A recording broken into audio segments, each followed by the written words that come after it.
SKT Gold and Diamonds Swarna Vaibhavam. Polki Gold Jewelry pi no wastage, no making charges. Diamonds కేవలం 49,999 రూపాయలు మాత్రమే.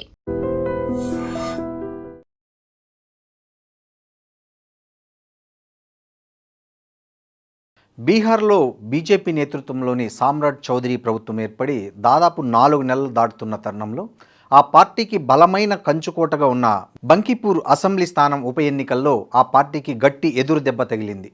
బీహార్లోని బంకిపూర్ assembly నియోజకవర్గ ఉప ఎన్నిక ఫలితాల్లో జనసురాజ్ పార్టీ జేఎస్పీ వ్యవస్థాపకుడు ప్రముఖ వ్యూహకర్త ప్రశాంత్ కిషోర్ 19,000కు పైగా ఓట్ల మెజారిటీతో బీజేపీ అభ్యర్థి నీరజ్ కుమార్పై చారిత్రాత్మక విజయం సాధించారు.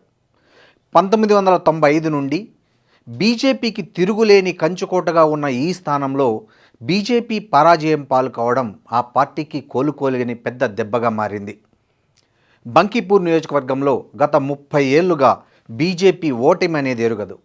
ఈ స్థానం నుంచి 5 సార్లు వరుసగా గెలిచిన బీజేపీ జాతీయ నేత నితిన్ నబీన్ రాజ్యసభకు ఎన్నికవడంతో ఈ ఉప ఎన్నిక వచ్చింది.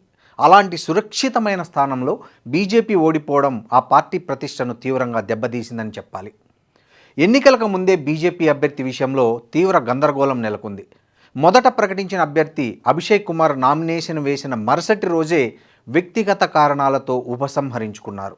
ఆ తర్వాత యువజన విభాగం నేత నీరజ్ కుమార్ సిన్హాను హడావుడిగా బరిలోకి దించాల్సి వచ్చింది. ఈ పరిణామం అప్పట్లోనే పార్టీ బలహీనతను, అంతర్గత అసంతృప్తిని బయటపెట్టింది. ఈ స్థానాన్ని ఎలాగైనా నిలబెట్టుకోవాలని బీజేపీ తన శక్తిని అంతటిని ధారపోసింది. ప్రచారం కోసం ఏకంగా 50 మంది ఎమ్మెల్యేలు, ఎమ్మెల్సీలు, పలువురు ఎంపీలు, 16 మంది మంత్రులను రంగంలోకి దించింది. ముఖ్యమంత్రి కూడా ప్రత్యేకంగా అభ్యర్థి తరఫున ప్రచారం చేశారు. ఇంతమంది అగ్రనాయకులు శ్రమించినా కనీస పోటీ ఇవ్వలేకపోవడం బీజేపీ పార్టీ వ్యూహాత్మక వైఫల్యాన్ని సూచిస్తోంది. ఎన్నికల వ్యూహకర్తగా ఉన్న ప్రశాంత్ కిషోర్ నేరుగా బరిలోకి దిగిన మొదటి ఎన్నిక ఇదే. బీహార్ అసెంబ్లీ ఎన్నికల్లో ఒక్క సీటు కూడా గెలవలేకపోయిన జనసురాజ్ పార్టీ ఈ ఉప ఎన్నికల్లో ఏకంగా బీజేపీ కంచుకోటను చేజిక్కించుకోవడం ద్వారా రాష్ట్రంలో బలమైన ప్రత్యామ్నాయ శక్తిగా అవతరించిందని చెప్పాలి. 2025 నవంబర్లో జరిగిన అసెంబ్లీ ఎన్నికల్లో జేడీయూ బీజేపీ కూటమి ఘన విజయం సాధించింది. అయితే అనూహ్య పరిణామాల మధ్య ముఖ్యమంత్రి నితీష్ కుమార్ మార్చి 2026లో రాజ్యసభకు వెళ్లాలని తన పదవికి రాజీనామా చేశారు. నితీష్ కుమార్ నిష్క్రమణ తర్వాత 2026 ఏప్రిల్లో బీజేపీకి చెందిన సామ్రాట్ చౌదరి బీహార్ కొత్త ముఖ్యమంత్రిగా బాధ్యతలు చేపట్టారు. కొత్త ప్రభుత్వం ఏర్పడి ఇంకా 4 నెలలు కూడా కాకముందే రాష్ట్రంలో శాంతి భద్రతల సమస్యలు, అవినీతి పెరిగాయంటూ ఆర్జేడీ వంటి ప్రతిపక్షాలు తీవ్ర విమర్శలు గుప్పిస్తున్న తరుణంలో వాటిని నిజం చేస్తూ ఈ ఉప ఎన్నిక తీర్పు వెలువడిందని అంటున్నారు.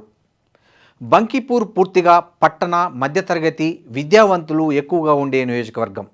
దేశవ్యాప్తంగా జరిగిన పేపర్ లీకేజీలు, నిరుద్యోగ సమస్యలపై యువత, ముఖ్యంగా జెన్జీ నిరసనల ప్రభావం ఈ ఎన్నికలపై స్పష్టంగా కనిపించింది.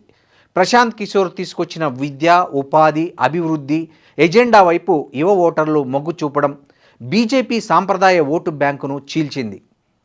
సాంప్రదాయ కుల రాజకీయాలు, కూటముల లెక్కలను కాదని పట్టణ ప్రాంత ఓటర్లు ప్రశాంత్ కిషోర్ వైపు నిలవడం బీహార్ రాబోయే అసెంబ్లీ సమరానికి ముందు బీజేపీ నాయకత్వానికి ఒక గట్టి హెచ్చరిక లాంటిదని రాజకీయ విశ్లేషకులు భావిస్తున్నారు.